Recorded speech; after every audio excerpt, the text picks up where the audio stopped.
Yesterday we had a refreshing celebration on Krishna Janmashtami, and today we have gathered here to hear the words of Lord Krishna as contained in the Bhagavad Gita.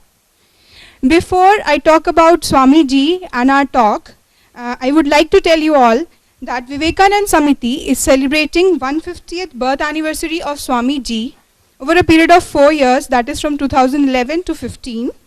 Under this, we have organized Vivekanand Youth Convention in January, which included several invited talks on Swamiji's life and youth, followed by community service activities like health camps, eye camp, old article distribution, etc. Now we would like to start this semester with a wonderful 3-day lecture series on Vedanta by our very own Swamiji, Swami Sarvapriyanandji Maharaj from Ramakrishna Mission, Belur Mutt, West Bengal. Swamiji is a learned and dynamic monk of the Ramakrishna Mutt, Belur.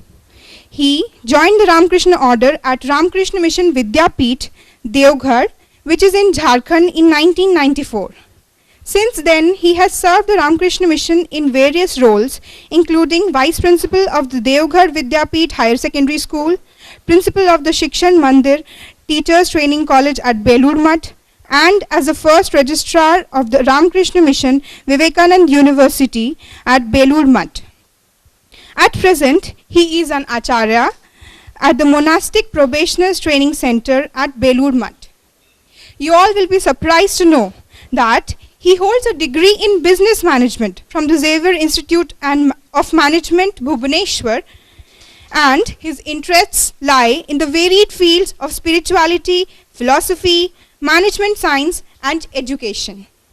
I would like to invite Swamiji on the dais as we want to offer him a small token of love from our side.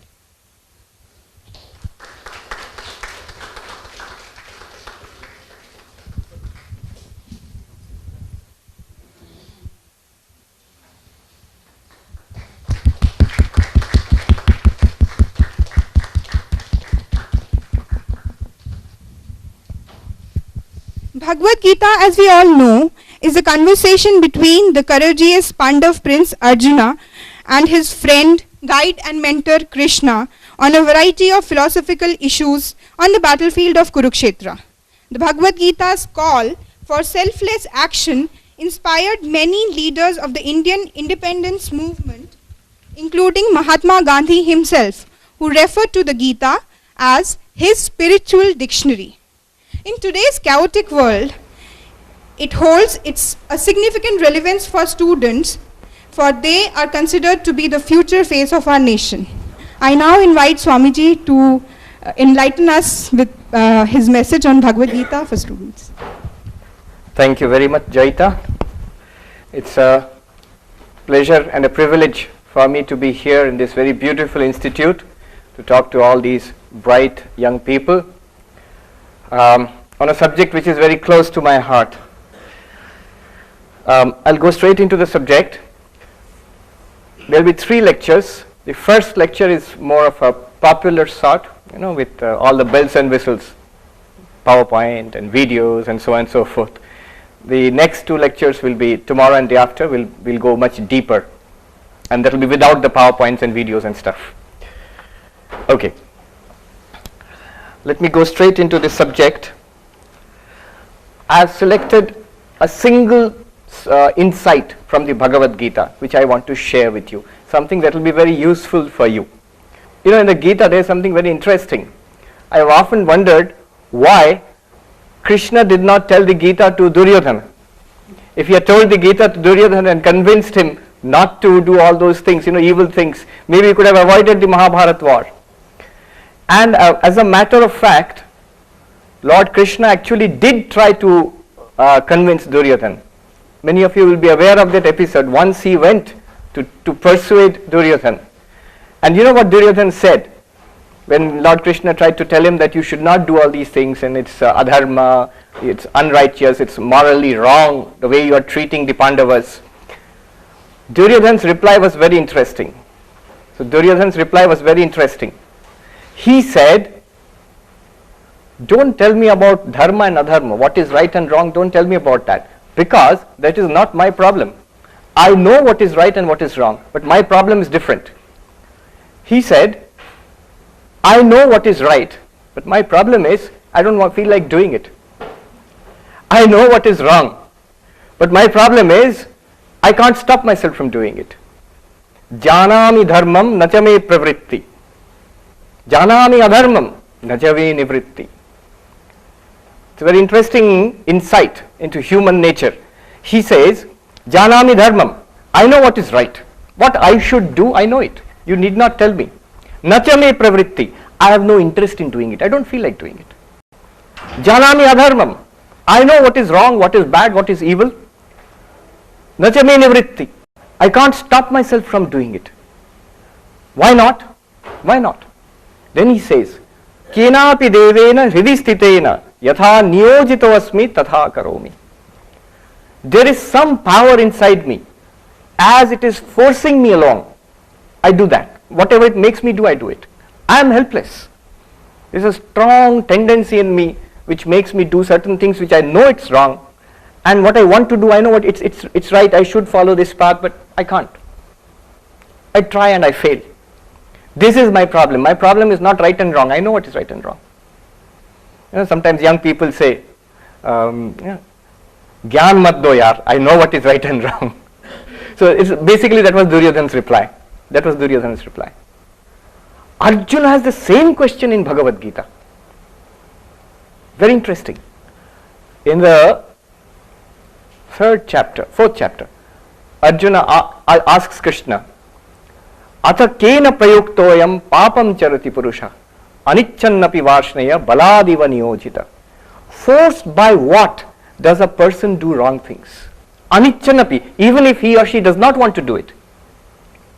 He wants to lead his life in this way, but he slips, makes mistakes. Later on he regrets that. Anichan, he does not want to go on that path. But baladiva niyojita, he is forced somehow. Somehow he comes to, does these wrong things. And it automatically echoes with us. We have these experiences on a larger scale or smaller scale, but we all have these experiences that we want to do certain things, lead our life in a certain way. You're all students. Who has not got this experience? You make a very ambitious routine, 12 hours a day, I'll put in 12 hours studying. And then somehow the whole day is gone and you find, okay, I'll do that tomorrow. Today I didn't do it. And we, as students, we have all experienced this. You want to lead your life in a particular way, you can't. You don't. Why not? Arjuna asks this. And the difference between Duryodhana and Arjuna lies in this precisely. Duryodhana did not ask a question. He put it as a matter of fact. I can't help it. This is my life. This is the way I am. I can't help it. What Arjuna does is, he puts it as a question. He says, what can I do about it? This is what's happening to me. How can I pull myself out of it? So if we are in Arjuna's position, we would like to know how to put our lives right. How can I set a target, how can I achieve that? This is the question. What is Krishna's answer? So this is from Bhagavad Gita, but we'll take a detour, a sort of bypass. Instead of going straight to Krishna's answer, now I will take you to the 1960s, a very well-known psychologist, Walter Mischel. He had this experiment with little children on this very subject. The experiment was like this. He took little 4-year-old children, boys and girls, and what he said was to the children that here is a marshmallow, a kind of mithai, an American sweet. You want a marshmallow? And the kid says, yes, I want a marshmallow. Do you want 2 marshmallows? Yes, I want 2 marshmallows. I said, all right, you can eat this marshmallow, but I'm going to go out of this room for a few minutes. I'll come back a little later. If you wait for me, if you don't eat the marshmallow, I'll come back and give you 1 more, so you can have 2. You can eat it now. If you eat, it's all right, you'll get only 1. But if you don't eat, you wait for some time, not determine how much time, 10 minutes, 15 minutes, I will come back, then you can eat it. And it's kept in front of the child, and the psychologist goes out of the room. And unknown to the child, this was video recorded. And you will see some of those recordings. Very interesting, and very funny also, very cute. I got it from YouTube. And the interesting thing is, some children, all of them said we will wait for 2 marshmallows. All of them said we want 2. And some of them did wait. Some of them did not. They said we will wait, but they could not wait. And they saw that sweet in front, and at least remember they're 4-year-old. So for a 4-year-old kid to wait for 10 minutes also is a torture. When will sir come back and then I can have 2? And some of them succumbed to the temptation and ate the marshmallow. Now what the psychologist did, Walter Mischel, what he did is, he divided the 2 groups on pen and paper. He did not tell the children anything. 14 years later, he went back to those children and he found amazing differences between the 2 groups. He went and interviewed their parents, their classmates, their teachers, and he found those children who were able to control themselves, they said we will wait, and they did wait. They, on the average, they did better in academics, in co-curricular activities, in sports. They were regarded as more confident, self-controlled. And the other group, significantly lower scores in SAT scores and all that. Now, it's amazing, just a small thing, little bit of self-restraint. I want to do this and I do it. And the other person says, I want to do this, but I can't do it. Just this difference. We'll just see those videos and then I'll proceed. This is again from YouTube. Walter Mischel's experiment was repeated by Philip Zimbardo. Those who study psychology, he's a very well-known psychologist. His book, Psychology and Life, is a standard text all over the world. So this is a talk given by Zimbardo upon this experiment. He gave the talk in Google, and they have put up the video on YouTube. You can see that. So it's a study done at Stanford by Walter Mischel with 4-year-olds. You can see here. Sit right up. Okay. Now, I'm going to play a game with you. See, the first part is nothing to do with the experiment, because they're little children, you have to distract them. Otherwise, they'll keep thinking, what answer does sir want? So they'll play a little game and say, now I'll give you a prize. So the child is distracted. And I would like you to point to which one is the correct answer. Which one is happy most of the time, the shy one or the not shy one? Not shy one, correct. Which one has a brown nose, the shy puppet or the not shy puppet? The not shy puppet. Point there. Thank you. I'll stop that. Which one is happy most of the time, the shy one or the not shy one? Probably that one. Thank you. That's wonderful. I want to give you a prize for having done so well. Do you like marshmallows? You do? Well, here's a marshmallow for you. You can eat it now, but if you wait until I come back, you can have 2 of them. So you can eat this now, but I'm going to go outside for a minute. When I come back, you can have 2 marshmallows if you wait. Okay, I'll wait. Do you think you could wait?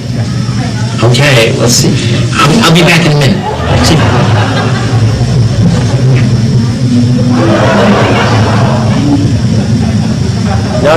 Notice the body language is wonderful.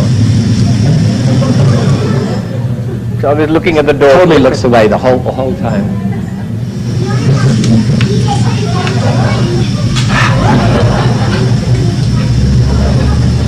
Too hot.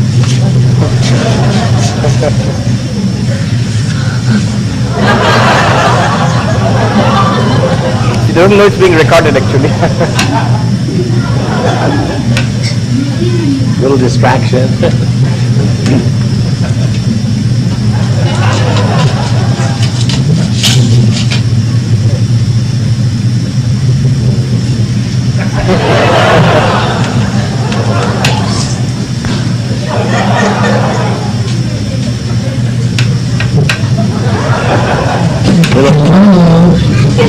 You waited. You waited for me. Okay, so now you know what's going to happen. You're going to get a double treat. I'm going to give you 2 of these lovely marshmallows. You want to eat them now or want to save them for later? I'm going to eat them now. Okay, go ahead. A little sticky. I've had marshmallows before. Some children ate it, others just ate it. Right, you got it right. So I'm going to give you a prize. I'm going to give you a treat. The treat is a delicious marshmallow. But if you wait, I have to go check my car. When I come back, if you wait, you can have 2 of them. You can have 1 now, or when I come back, you can have 2. Okay? Okay.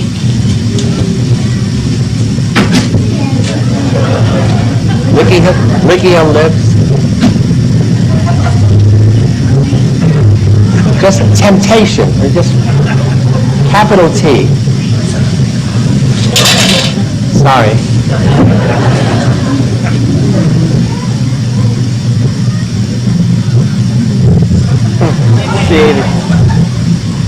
Hello, my dear. You ate the marshmallow. Was it delicious? Do you like marshmallows? Now, this kid is wonderful. You don't like marshmallows? Look at that face. Do you like chocolate? Yeah. This boy is very funny. I asked him, do you like marshmallows? He says, no. Then do you like chocolate? Yes. So luckily he has chocolate. He says, okay, I'll give you 2 chocolates if you wait for me. And he explains it 4 times.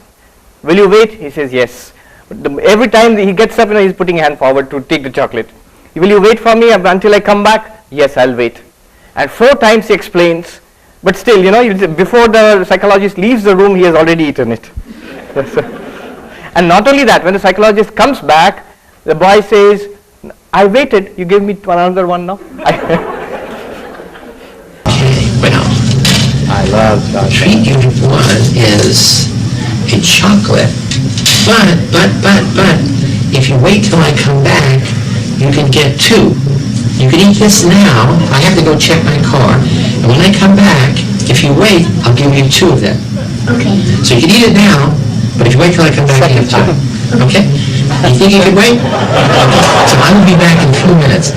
So you can eat it now. What time? But if you wait, you're going to have 2 of them. Okay, I'll be back soon. I'm not out of the door.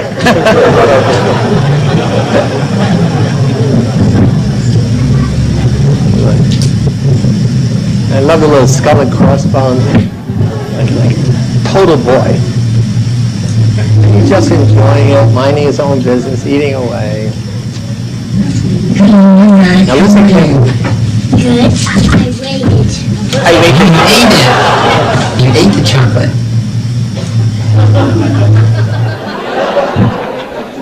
So clearly, he did not understand Zimbardo. a very important connection between if-then. He didn't make the causal link that what he heard was, you can eat 1 now. If you wait, you can have 2. So he said, I waited. I didn't leave the room. So he ate 1 now, and now he wanted the other 2. And so what we've been arguing now is kids like that who grow up to be adults who are present-oriented never really learn if-then relations, never really learn causal sequence, never learn about probabilities. And therefore, they're on the path to do badly in school. Because life is all probabilities, causal relations, if-then. So what difference does it make, this little thing? Before the age of 4, no kids can wait, because it does involve development of the various parts of the brain. At 4, about half kids wait and half don't. As you get older, more and more kids are able to delay gratification. Now, the interesting thing is Walter Mischel went back 14 years later, interviewed the kids, got their school records, interviewed the parents, and it turned out there were incredibly enormous differences between kids who gave into the temptation and kids who didn't. What I want to do is play you a little animation we've just made that outlines those changes and does it in a humorous way.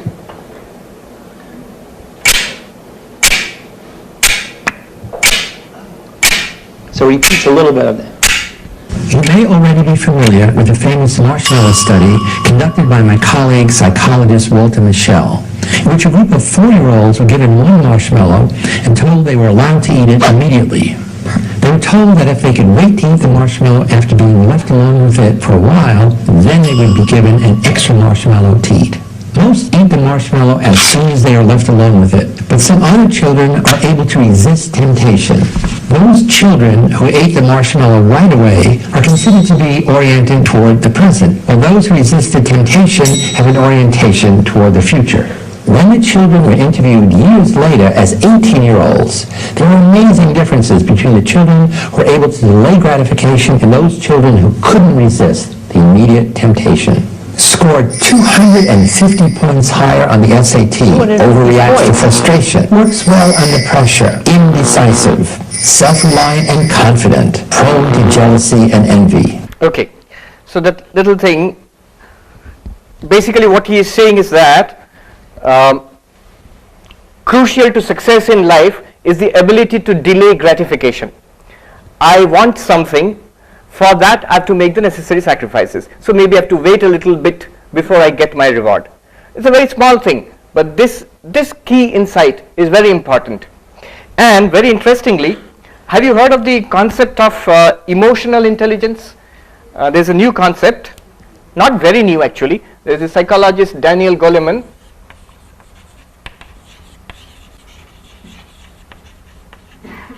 He gave this concept of emotional intelligence. In fact, more popularly the term used is EQ versus IQ.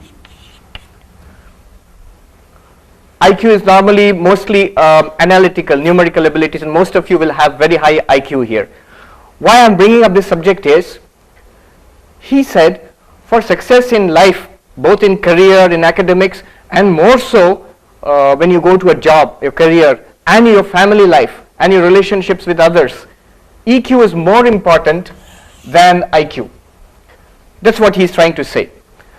Now, the very interesting point he makes is his book, Emotional Intelligence. There I found, very interestingly, he refers to this experiment of Walter Mischel, and he makes it one of the core ideas of EQ. Which experiment? This thing about the ability to delay gratification, to control the impulse. And he makes it a core point of EQ. He also says employers, people in different fields, they are looking for people with actually high EQ. And why I'm saying this is, he made a point. He gave a talk in Google also, and I saw the talk, and he made a point which is very relevant in an institute like this. It's an IIT, not any IIT, it's the best IIT probably in the country, and you have this so many brilliant young people with extremely high IQs. Now, the point he makes is, there is no particular correlation between IQ and EQ. There are people with high IQ and high EQ. There are people with extremely high IQs and low EQ. There are people with extremely high EQ but not very high IQ. So it's if you plot it, a scatter diagram, you will get an evenly distributed plot. Now what he says is that in an institute like this, he is giving a talk to Google, so where you select people based on IQ.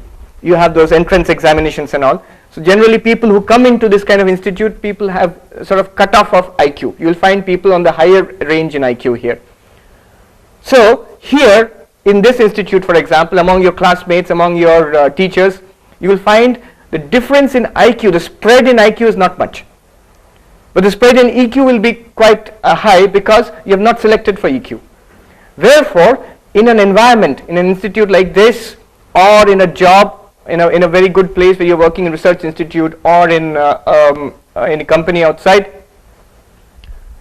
the difference, the factor which will make a difference to you will be EQ. You follow the logic. And he gave this in a talk in Google that I'll show you a little bit, the relevant portion of that talk. I'm Peter, collaborative on career. Recently, who said, you know what we found? You alone is going to help you. Done is to make, because they are catalytic. We had a kind of this is Daniel Goleman. Random distribution. Now, if you take this pool and you map it on Google or any other company that places a premium on cognitive abilities, this is the total sample. Well, what you've done is really interesting because you're skimming the top. Okay, whatever, let's say this is IQ 150, whatever. It's very high. What you have now done is to make a very small difference for IQ. There's very little variation in the population at the very top, and a very large difference for emotional intelligence. That means that whatever emotional intelligence contributes to success in an environment like this, it matters more per unit than IQ does. So there's actually a floor effect here for IQ. You wouldn't expect that IQ alone is going to help you be highly effective in this work environment. You got the point. I mean, there's no need to repeat that. Basically what he has done is, he says in a general population the distribution will be like this. There are differences in IQ, less and more, and there are differences in emotional intelligence, less and more. But when you have a group like this institute, where you have a flow, because you have come through a selection process, you will find what you have done is you have skimmed the top in each. Suppose you have come from different schools and colleges, and only the best in your batch, most of you are the best in your batch, because you came through a selection process. Therefore, the difference in IQ will not be much here. It will be about this much. The difference is very little. There is a floor here. But you are not tested for emotional intelligence. So there are people who have got high emotional intelligence, you've got people who have got low emotional intelligence, and therefore more than a general population, in a population like this will be more important than this. In general, emotional intelligence is more important, but here it is even more so in a population like this. Anyway, it's the same point. It comes back to the same question. I've just shown you the importance of the ability to control oneself. Now the question of Arjuna's question was, how do I control myself? Why does this happen? And how do I have this control? Whether it's Duryodhana or it's Arjuna or it are those 4-year-old kids, they can ask the same question. I wanted to wait for sir, but I could not wait because the marshmallow was in front of me and I wanted to wait. I had made up my mind to wait. I could not wait. Why couldn't I wait? And how can I control myself? These are the questions. Now we go to Sri Krishna's answer and see what he has to say. Chapter 3, 2 verses I'll take up. Basically what he's saying is this. He's saying that there are 2 levels in our activities. One is at the level of our subconscious minds. He calls it Prakriti or Samskaras. So there is a level which is below our level of our consciousness, and here we have tendencies. You can call it Samskaras or Prakriti. Prakriti simply means nature of an individual. What does this consist of? It says it consists of Raga, Dvesha, liking and disliking.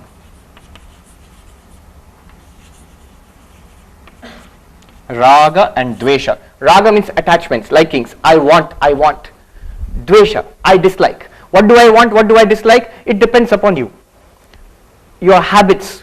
If you are a believer in rebirth theory, so the idea is that we have accumulated a lot of tendencies throughout our lives. If you don't believe in that also, that's perfectly alright. From childhood onwards, we have developed in a particular way. So we have liking for certain food, certain environment, certain activities, books, games, so whatever, certain people, and we have dislikes, certain environment, certain food, certain kind of people, we have dislikes, and these differ from person to person, and these are deep rooted. We are not often aware of this. It's below the level of our conscious awareness. This is one stage. The second stage is when we interact with the world, what happens is we have a reaction. It comes from here, and we think something, we say something, and we do certain things. So these are the conscious level, the level of conscious activities already expressed.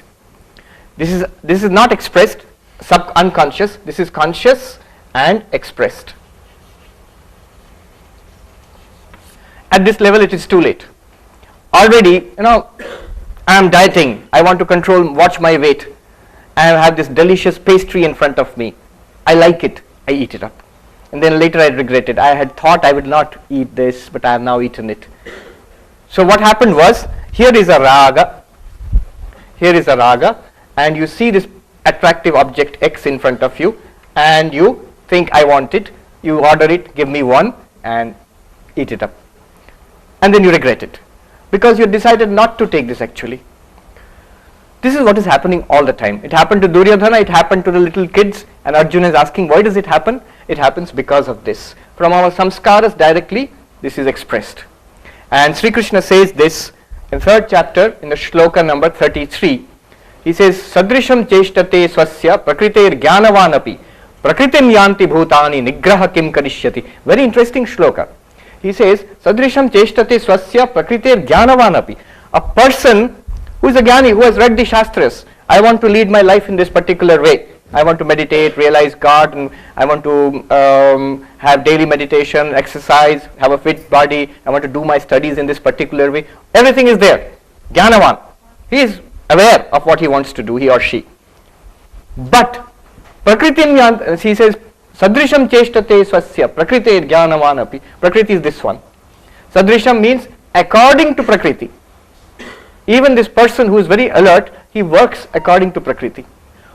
Prakritim yanti bhutani nigraha kim karishyati. Such an interesting comment by Sri Krishna. People act according to their natures. What can self-control do? Nigraha kim karishyati. And the immediate doubt which is raised in all the commentaries is, if self-control is of no use, then what is the point of all this meditation and yoga and all spiritual practices? And they raise this doubt. Then what is the point of all this? What he is saying is, we have this Prakriti and then it is expressed. At this level it is unconscious, you are not aware of it, you cannot do anything. At this level it is already expressed. You may stop it once, very, very difficult to stop. You may stop it once, next time you will fail. You fail twice, maybe succeed once, and you get frustrated. It goes on like this. What is the way out? Sri Krishna says in the 34th verse, he gives the secret. Indriyasya indriyasya arthe ragadvesha vyavasthitau tayorna vashamagachet tau hi asya paripanthinau. 3.34. The secret is here. He says, between these two levels, are we clear about these two levels? One is the subconscious level, samskara, this one, prakriti, and the next one is action, karma. He calls this the uncontrollable level. It's a conscious level. It's conscious but difficult to control, and this is unconscious, but because it's unconscious you can't control it, you're not aware of it. So this is, he says, this is the third level and this is the first level, and he says the secret is, Sri Krishna gives, this is the important point, the whole lecture, this is the most important point. He says the secret is, between these two levels there is another level. There is another level, and he says this raga dvesha, it comes in a conscious level, and this is the second level, this is controllable. What he says is, from here the action goes here, and from here to third level.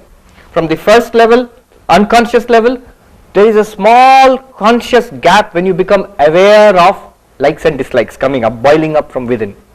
Before it takes on the form of a strong desire, thoughts, or you already say something, a flash of anger comes and you hurl an insult at somebody, later on you are going to regret it for behaving like that. I need not have said that, you feel that. But you already said it. At that level it's very difficult to control. You know, he says, I became so angry, I was burning up from the top of my head to my toes. So that's already at this level, third level. But he says, Krishna says, at this level, there is a gap, there is a conscious gap, a window of opportunity. At that level, you can control it. At that level, you can control it. You can consciously control it. What he is saying is this. Raga dvesha, likes and dislikes, according to our sense organs, indriyasya arthe means, the earlier shloka, what it means is, each indriya has its vishaya. Indriya means sense organ. So eyes have, chakshu has its vishaya as form. These are forms. Ears, shabda. Tongue, taste, rasa. Like this, the five indriyas have their vishaya. Indriyasya arthe raga dvesha vyavasthito. Each of them have fixed likes and dislikes, which are in your subconscious mind. There are certain forms I like, certain forms I do not like to see, certain sounds which I like, certain things which I do not like to hear, and so on. Certain things I like to taste, certain things I do not like to taste. All these are our conditioning, and they are expressed in action, in karma. Between these two levels, he says there is a second level at which he says, Krishna says, what you can do is you can exercise conscious control, like a traffic policeman. You know, you have a chowraha here, there is a traffic policeman there. What he does is he controls traffic. Now you have a particular aim in life. So maybe it might be studies, it might be meditation, God realization, whatever. You know very well, just like Duryodhana said, I know what is right and what is wrong. How do you know what is right and wrong? According to your aim of life, there are certain things which are right or certain things which are wrong. If a little child wants 2 marshmallows, the right thing is not to eat the marshmallow until sir comes back. The wrong thing to do is to eat it up, because you will not get the second marshmallow. In the same way, that's a very simplistic thing, but in the same way it works for all of us. What is right and wrong in life we know. Now this policeman, this conscious level, what you have to do is, whatever is coming from your subconscious, it will be in the form of think this, say this, do this. You filter it at this level. Certain things which are in accordance with your aim of life, what you want to do or what you want to be, those you allow, okay, pass, and you are expressing as action. Certain things which are not in accordance with what you want in life, those you disallow, you divert them and you replace them with something good, because you can't have a vacuum. You must think something, say something and do something. So there is a decision which you have to take. At this level there is a decision which you have to take. It's not all that complicated. My diagrams look very complicated. At this level you have to take a decision. And the thing about the decision is a very interesting thing, I'll tell you. This is a power which we all have actually 24 hours a day. In the Katha Upanishad says, Shreyam and Preya, what is good for me and what is pleasant for me. Shreya and Preya, what is good and what is pleasant. Swamiji used to talk about it often. Shreya and Preya. Preya, pleasant, what I like to do now. And Shreya, what I know is good for me now. If they are same, what I like to do and is good for me, it's very easy for life, becomes very easy. But often, unfortunately, they are not same.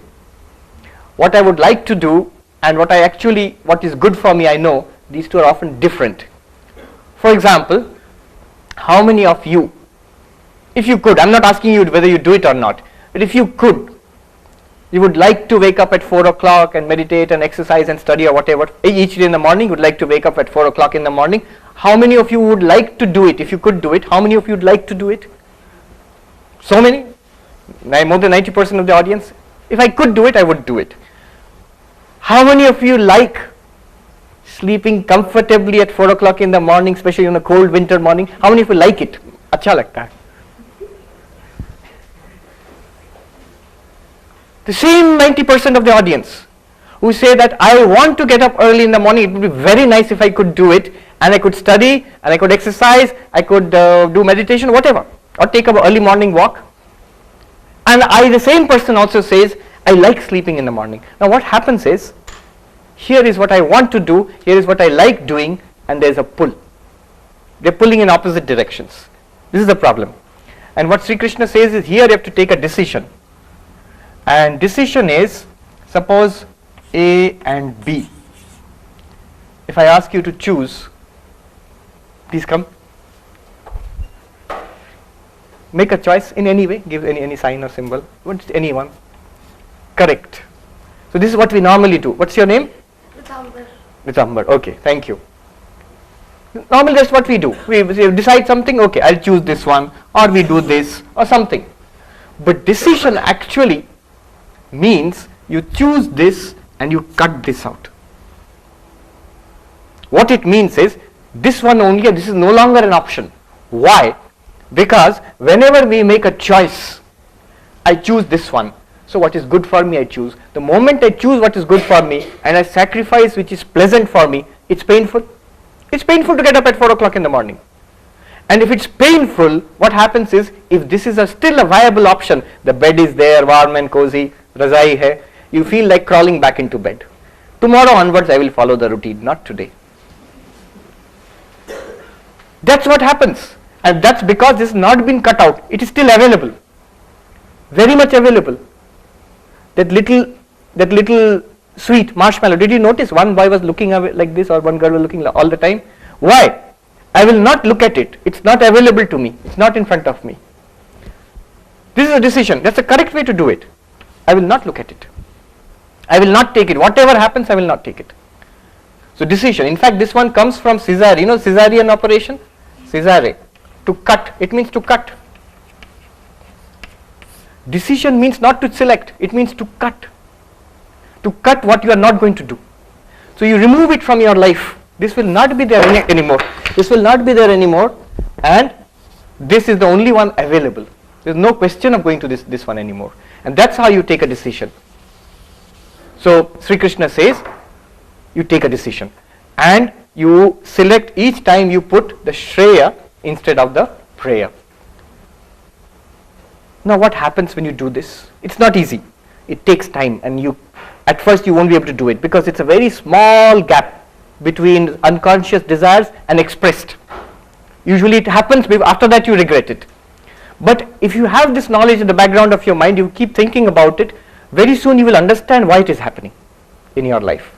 And with this decision making power, if it increases over the time, you begin to control it. And sometimes you'll be surprised to see at that moment you are able to control it. So the traffic policeman is working.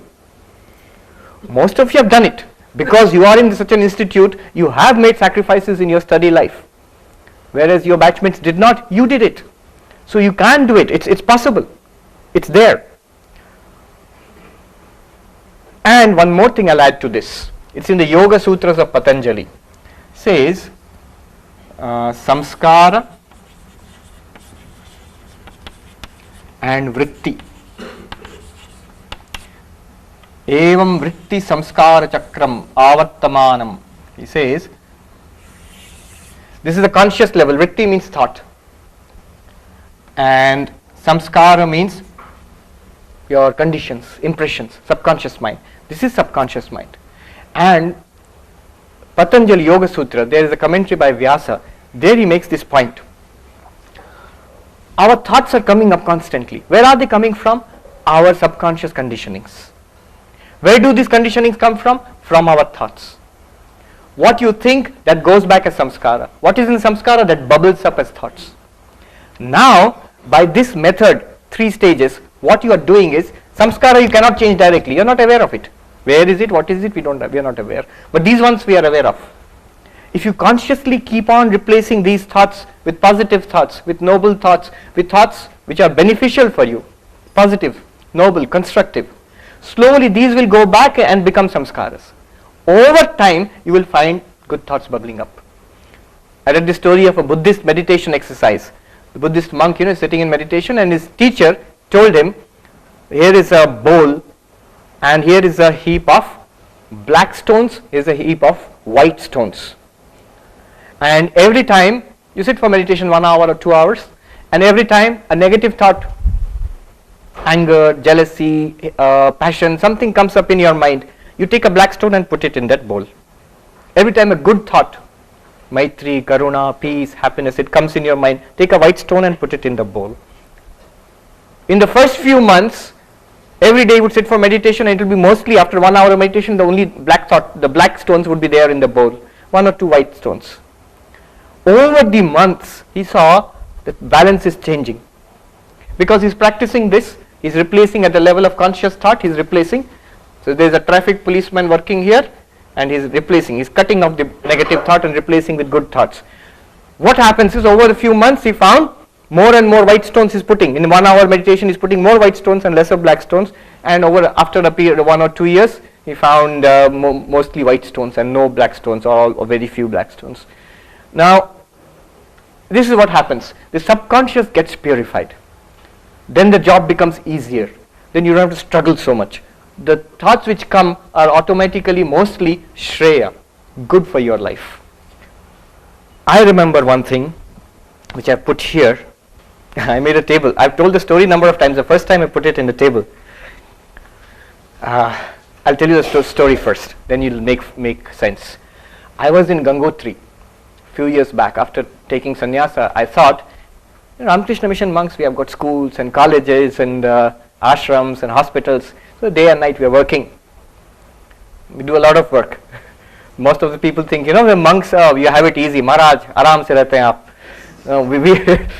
We do a lot of work, plenty of work. I remember when I first became a monk, a brahmachari, first thing they told me after 3 days after I joined in Deoghar, I was a newcomer, and then the senior monk told me, first I'll tell you in Bengali, অনেক অন্ন ধ্বংস হয়েছে, এবার গিয়ে কিছু কাজ করো, ওই হস্টেলটা আছে 40টা ছেলে আছে গিয়ে দেখো, you have eaten free food for a long time, 3 days, now time to do some work.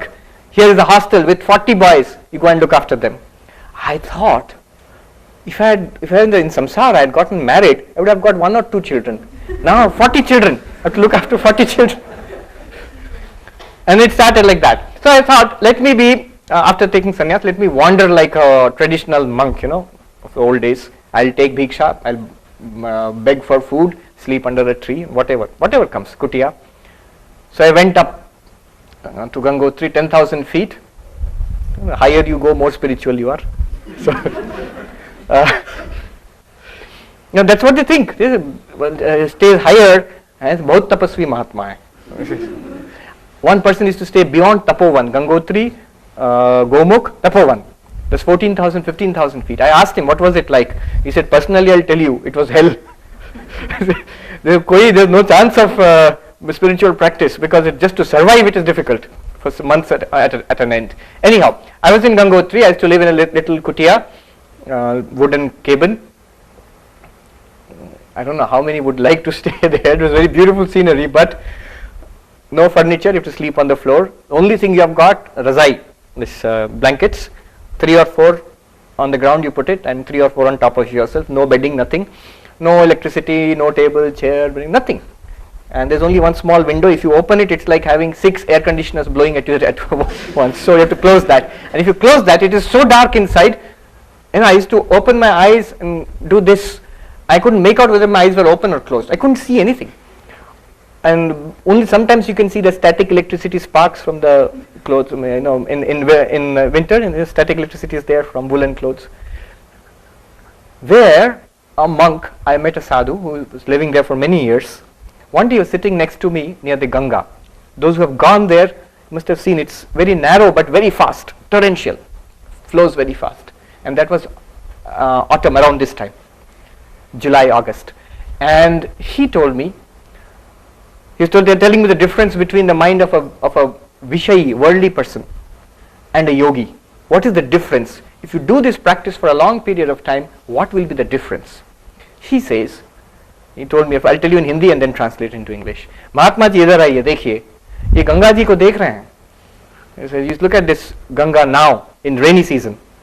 What is there? There's a lot of water, fast flowing water, very turbulent and dirty, because a lot of landslides are there and soil gets deposited, it's brownish.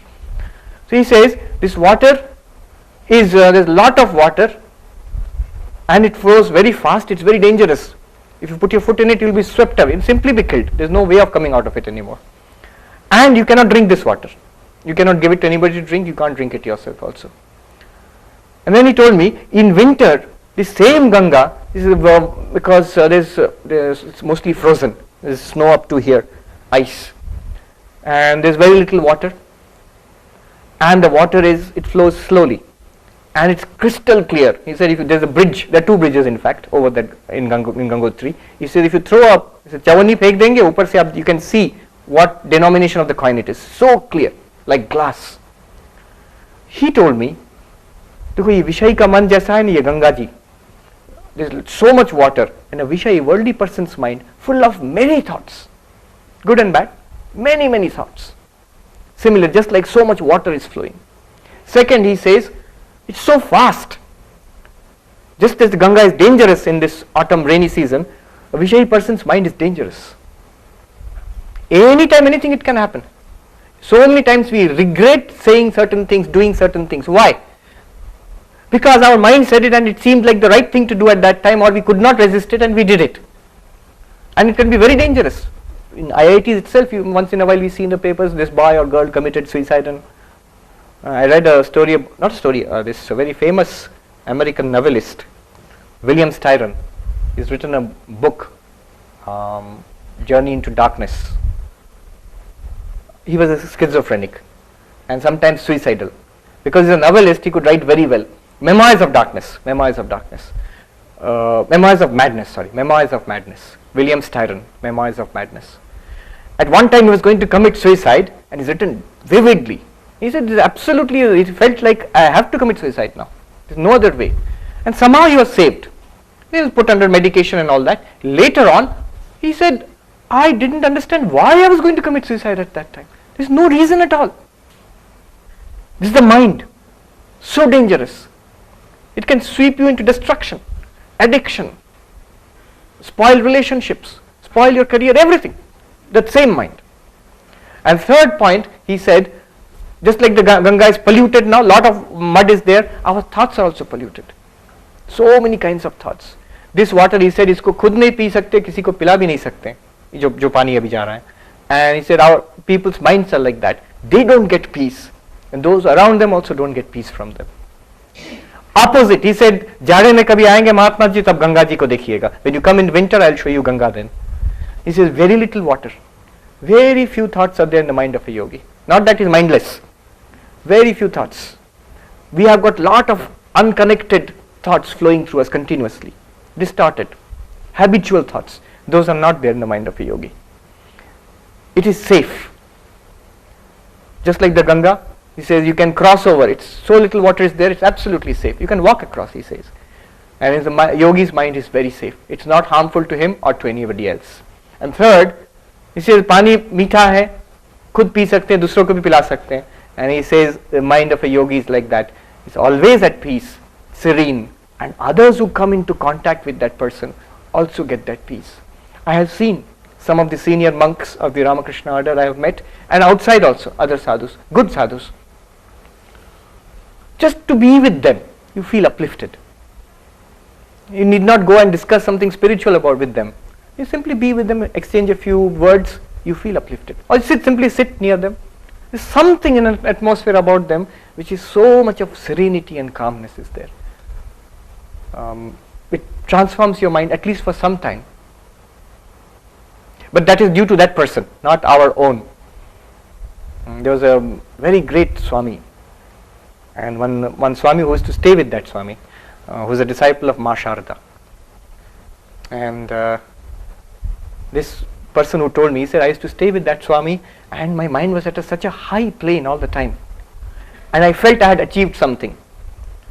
And that Swami, he was staying in the room, there was some medicine. The spirit is there for swabbing and all, disinfection. So there is a stick with cotton wrapped around it, which is kept in the spirit. And that Swami took out that stick and he said, look, this has the smell of that disinfectant, the spirit. After some time, if you keep it aside, it will go away, that smell. It does not belong to the stick. Similarly for you, you are with me. Don't think that you have achieved something spiritually. Day I die, after a few months you will find whatever you were earlier, you are that only. You have to earn it yourself. Anyhow, the point is such people can radiate spirituality. खुद भी P सकते हैं, दूसरों को भी पिला सकते हैं. You get peace, others also get peace. This is the point. I can go on, there's more to it, but we have almost run out of time. I'll stop here. I'll sum up. I have said only one thing today. And they say that you have heard of the concept of take-home salary. After all the deductions and all that, I think what you take home, the amount you take home, that's called your take-home salary. So what is your take-home from today's talk? The take-home from today's talk is, it's a central question of anybody's life. I have certain goals in life, I have to go towards it. How do I get the discipline, the control over my life to go towards it? You understand what sweeps you away from that? The samskaras from inside, which are expressed in thought, speech and action. These sweep me away. At the level of samskara I cannot control and I am not aware. At the level of action, difficult to control, already expressed. Answer, he says, tayor na vashamagachet. Don't come under the sway of your raga dvesha. They are being expressed in thought, word and action. Before that happens, there is a window of opportunity. Be the traffic policeman there. Even if you cannot do it consciously right now, at least reflect on what happened. As you reflect, that conscious window comes in control. In fact, meditation is helpful in that. There was a neuroscientist from Nimhans, Bangalore, who showed that actually he mapped the reactions of those who meditated for a long time, for several years, and he found the reactions are less from the autonomic nervous system, more from the conscious centers. That means they decide what they are going to think, they decide what they are going to say, they decide what they are going to do. Most of our cases we are on autopilot, default setting. Whatever is there, it gets expressed. So that is the point I want to share with you. Whether it's Duryodhana, Arjuna, or those little children, or us students, or Swami Sarvapriyananda, or anybody, whatever our aim in life, this is a very interesting and very important thing to understand. This gap, level 2, between level 1 and level 3, there is a level 2 which we must capitalize on. We must gain control over that level. This is the talk for today. We have almost run out of time, nearly 7. If you have got questions, I'll deal with it. Tomorrow and day after, I will go much deeper. No videos, no PowerPoint, because I don't like this, because it interferes. The audience is constantly looking there, sometimes at me. So I'll shut that down. I'll speak to you directly. Tomorrow's topic is purposeful life with Vedanta. What is the aim or purpose of human life? What does Vedanta say? Who am I? We deal with that at the deepest level, a very profound question. And I will show you actual steps. You will travel with me to the level of the body, mind, and beyond to the Atman. How we can have a deep, immediate experience, sakshat, what they say. So that we will do tomorrow. And beyond that, on Monday, message of the Upanishads, I have selected Keno Upanishad. That is, as students say, engineers, hardcore. So that is hardcore Vedanta. So that is even more serious. I'll deal with Keno Upanishad. How to spiritualize every moment of life. I say about that topic especially, it's a dangerous topic, because once you go through that, if you just follow me, if you just follow the scripture, what I will tell, it's irreversible. You can't change it anymore. It's already done. Whether you like it or not, you have stepped irreversibly into another way of thinking. You cannot come back anymore. If that sounds ominous, it's not ominous. It's actually very interesting and very life-changing actually. Thank you very much. Thank you. And I'll take a few questions. Anybody? Yeah. What happens is for some Just tell your name and Shutanu. Yes. For some days we control ourselves. Yes. And then in a small thing we lose and we feel like we are going back to zero. Yeah. Is faith really something, or what is the way out? Yeah. The question Shutanu asked is very important. We practice something, then we stop. Whatever it is. So is it lost? We feel frustrated after some time. Or is something saved? If you look at this theory, vritti and samskara, what you practice consciously, you think certain things, say certain things and do certain things, that is added, it's never lost. Arjuna in the 6th chapter of the Bhaghavad Gita, he asks this question. Krishna, you're telling me to practice meditation, spiritual practices and all, but suppose I don't get jnana in this life, if I don't get spiritual realization in this life, then have I lost both this worldly life and also spiritual life? I did not get that realization, Atma Jnana, Nirvana, Moksha, whatever, and I did not enjoy life in this world. I've given up certain things in this world. Have I lost both? Ubhaya vibhrashta. So from both sides I'm lost. And Krishna gives a clear answer. Nahi kaschid kalyanakrita kaschid durgatim tata gacchati. Kalyanakrit, the person who walks on the path of spirituality, spiritual welfare, he never goes to destruction. So this is always added up. If you practice something, let it go, fine. It is there. Next time you practice, whatever you practiced earlier comes to your aid. So you get up at 5 o'clock and hold on to it for at least 21 days. What it does is, it becomes a habit. So habit has its own inertia. Then it becomes easier to wake up after that, at 5 o'clock or 5:30 in the morning. If you do for 2-3 days and abandon it, it remains equally difficult. It's like, if you want to jump across a ditch, you have to take one big jump. You can't take few small jumps, because you'll fall in the ditch if you try to do that.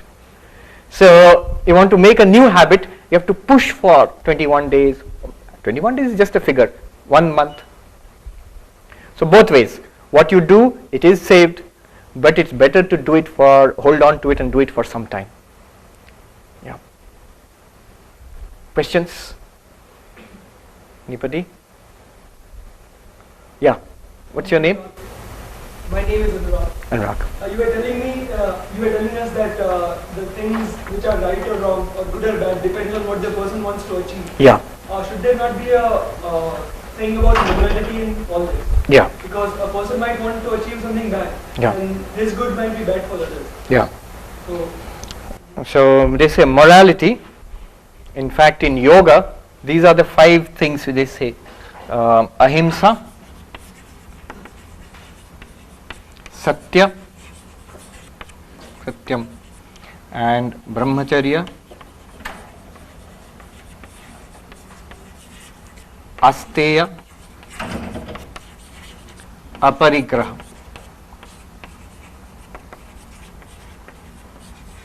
These are the 5 main vows which we as monks also take, and those who want to be yogis, they should practice to some degree. They must practice all of this.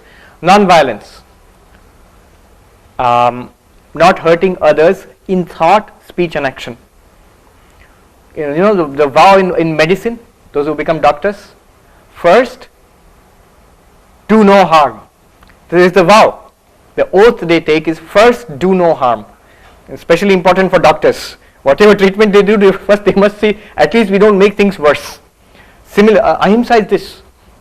Whatever you can do for others, or you cannot do, that's later on, but at least don't harm others.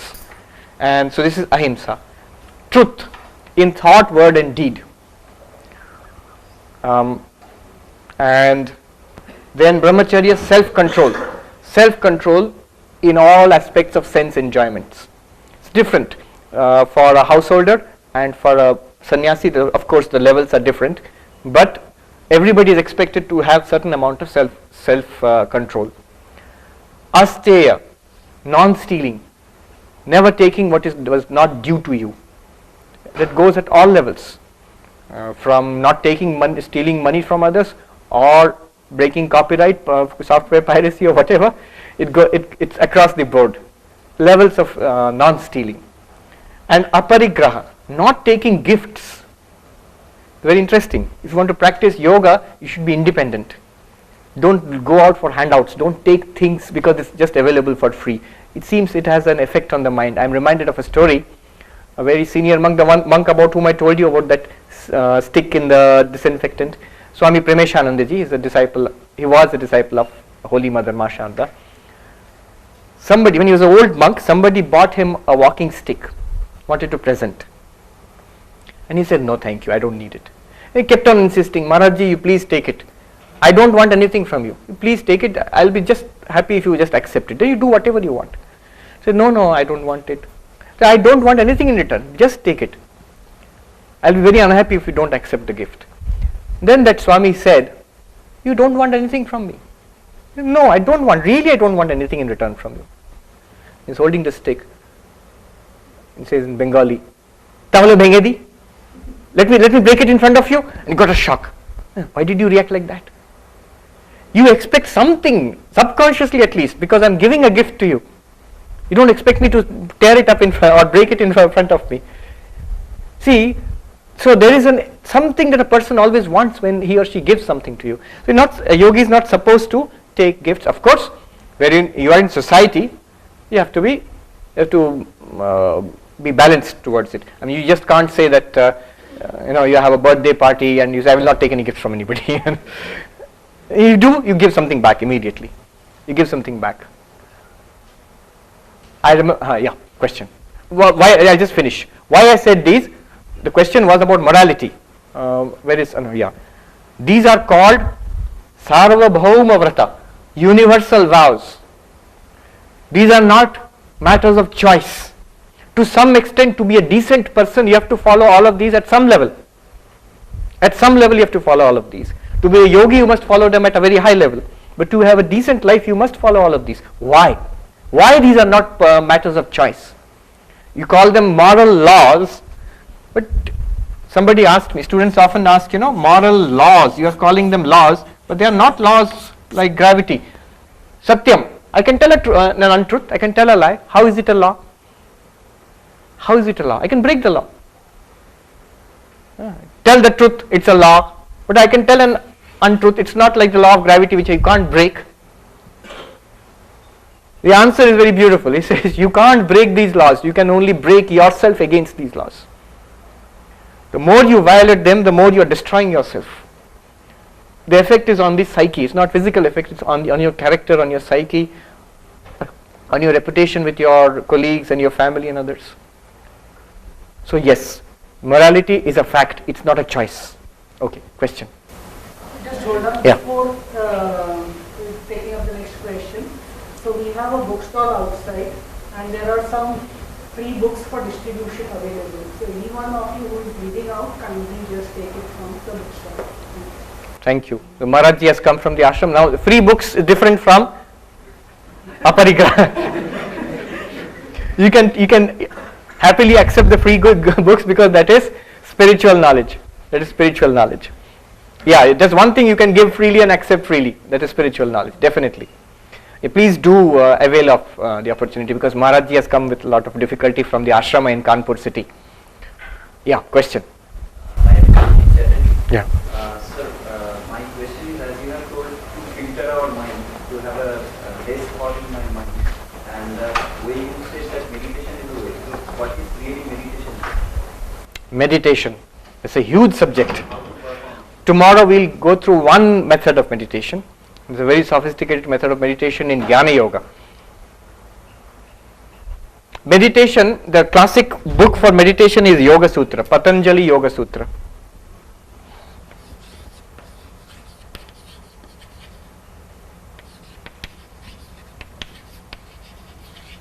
And the best explanation and translation is Raja Yoga by Swami Vivekananda. It's one of the first books which attracted me when I came into spiritual life. Before I joined as a monk, and as a student I used to read this book a lot. I'm sure it's available outside. Patanjali Yoga Sutras, it's a classic text of meditation techniques, and in fact the vast range of meditation techniques you see in the world today, especially in the Hindu traditions, not so much in the Buddhist traditions, and there are similarities. They are all drawn from the Patanjali Yoga Sutras in some form or the other. And there, to answer your question, what is meditation? In the second sutra, meditation is defined. What is yoga? Yoga chitta vritti nirodha. Yoga is control of the cessation of the modification of the mind. Vritti, this one, the thoughts, feelings, emotions, ideas which keep on bubbling up all the time. Cessation of that is meditation. And there are techniques for that. So many techniques are there. Now you'll ask, what is the use of cessation of the vrittis? What's the purpose? What happens when all thoughts cease? Thoughts do cease when you fall asleep. And it happens in classes sometimes. But if you consciously do that, you are conscious and aware, but the thoughts have ceased. Is it possible? It's very much possible, and it's quite easy also. For some time it's quite easy at least. What happens? The idea is in the third sutra it is given. Second sutra, Yoga Chitta Vritti Nirodha. Yoga is cessation of the thoughts. Third sutra, Tada Drashtu Swarupe Avasthanam. The Drashta, the Sakshi, remains in its true nature at that time. At what time? When all the thoughts have subsided. Swami Vivekananda says in the commentary, you will read, like a lake which is absolutely without any waves and the water is very clear, you can see the bottom of the lake. When it's in waves, when it breaks out into waves, or the water is muddy, you can't see the bottom of the lake. Similarly, in a mind, the lake of the mind, when it's absolutely calm and clear, you can see who you are. See means in the sense you can experience it, immediate, a kind of immediate experience. That is the purpose of meditation. And for this many techniques are there. If there are thoughts, what happens? The fourth sutra says, Vritti sarupyam itaratra.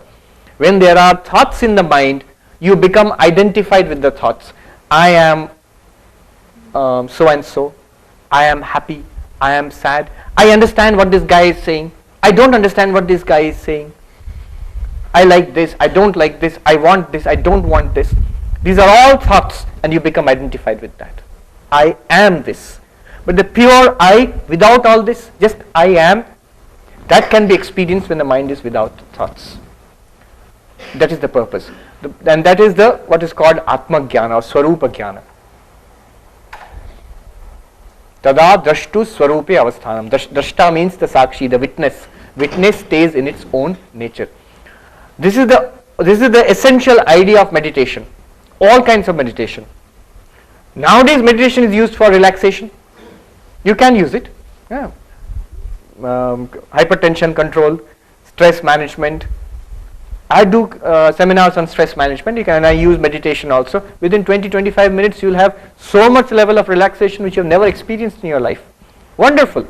But that is not the original purpose of meditation. In these books, especially Patanjali Yoga Sutra, nowhere it is said for stress management do meditation. Maharshi Mahesh Yogi, who popularized transcendental meditation in the West, once he was asked, this is not the purpose of meditation. Why are you teaching this?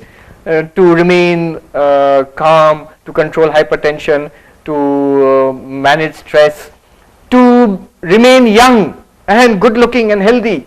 All these are effects. Does this really happen? He says, yes, it happens. But these are not the purpose of meditation. Where is it said these are the purposes of meditation? Why are you teaching this? So he gave a very interesting answer. He said about Americans, he had gone to the West. He said, I give them what they want so that they will want what I want to give them. I give them what they want. They want calmness, they want rest, they want relaxation, they want stress management, they want to live long and young. Okay, it is possible. I will give you all that. As they practice that and get the benefits, they become more and more curious about the real purpose of this yoga, which I want to give them. Then they want what I want to give them. So I like that response. But then you should progress to that level. You should not get satisfied with just the superficial advantages which you get. Take one more question. Yeah. I want to ask that brahmacharya does only mean that we do not have to marry anyone or... No. As I said, brahmacharya means self-control. Control of sensuous, of your senses, of sense pleasures. So this is a whole range. It depends upon what you are. If you are right now a student, so there is a moral code of conduct for you. If you are a married person, so you have relations with your husband, wife, and it's limited to that. That is what, in fact, what is normally considered to be decent or moral in society, that is actually based on brahmacharya. Any religion, it's not just yoga or Hinduism, in Buddhism, in Islam, and in Christianity, everywhere you have a code of conduct. Basically what that code of conduct always does, that morality always does, it puts a limit. It always is in the form of a limit. Thou shalt not do this. You shall not exceed this limit. It's always a control. That is brahmacharya. It applies to all kinds of sensual enjoyment. It may be eating a rasgulla to any kind of sensual enjoyment. Code of conduct for a monk, again, is more strict, like that. Yeah. Any more? No more questions? Yes, please. Is it like subconscious mind? Yes. And your chitta are same or different? Because there is a lot of debate is there, it's not same. One, chitta has two meanings. It means the mind. It also means actually the subconscious mind, the storehouse. Subconscious mind is a recent term maybe in the 19th, 20th century it has come up, especially Freudian psychology. So Chitta corresponds to the subconscious mind. Chitta also corresponds to the mind in general. I mean, it's used in both senses. People say sense mind, sensual mind. Yes. And then Chitta, they are different. Of course, in English, it is a little difficult. For example, in two ways I'll give you. In Vedanta Sara, if you see, mind has got 4 aspects: Chitta, Ahamkara, Buddhi, and Manas. Manas is the sensual mind. Buddhi is the intellect, the Vijnana. Ahankara is the ego function. You feel right now, I, that is Ahankara. Chitta is the storehouse of impressions, vasanas. So that's the 4-fold division of mind in Vedanta Sara. In Patanjali Yoga Sutra, when you come, Yoga's Chitta Vritti Nirodha, there it is not the subconscious mind, there it is the conscious mind. Vritti means the conscious thoughts, cessation of the conscious thoughts. So depending on the context, Chitta can have different meanings. In Sanskrit, this is a difficulty. You have to be careful what sense the word is being used. The same word has got different meanings. Atma, you say Atma normally means some kind of spiritual self. Atma also means body. In Sanskrit, Atma just means I. If you feel I am the body, then Atma means body. I remember, I'll conclude with this story. I remember I was in the Himalayas, I was begging for, the traditional sadhus, they go for bhiksha. They can go to a village and beg for food. You don't do that. I have the right because I wear this. You are supposed to give me bhiksha if I ask for food. But you should not beg. See, it depends on what you are in society. For me, it is the way of life. I mean, I can ask for it. It will be dharma. But for a person who can earn and who is in society, if he or she goes and begs, it is against dharma. So it depends on the context. Now, if I start earning money and then I have a bank balance and start buying my food like that, then it is against dharma, my dharma, for example. Anyway, the point is, I stay in an ashram, so food is cooked in an ashram and we eat in the ashram. So this traditional way of going to a house and begging is really, I'm not very used to it. So the first time I went to somebody's house, so not the first time, one of the beginning. This is in a place called Harshil, about 20 kilometers below Gangotri. There's a mountain, I climbed up that, and there's a village. They stay in summer, they stay in that village, and in winter they go a little down. They do that terrace farming kind of thing. So I went to this village. Village means 3 or 4 houses. This farmer was sitting there, and I went there, and I was too tongue-tied to. We have this way of sadhus have a way of asking for bhiksha. They'll say Om Namo Narayana, like that they'll say. So I just stood there, and the farmer understood. He said, Mahatma ji, bhojan hua hai? I said, nahi hua hai. Khaoge ya leke jaoge? Khayenge. He said, andar aa jao. Then he took me inside, made me sit. Then he served me food. Now, as you can see, I'm a very great eater. So he saw the quantity I was eating. I set aside the rest of the food, and he said, Mahatma ji आप तो पंछी जैसा खाते हैं, पहले आत्मा उसके बाद परमात्मा, पहले आत्मा उसके बाद परमात्मा. That means Atma is body actually, first body and then God. So in the village tongue there, Atma means body. So in Sanskrit, the word can have different meanings depending on the context. So he said, पहले आत्मा फिर परमात्मा, first body and then God. All right, we'll close here.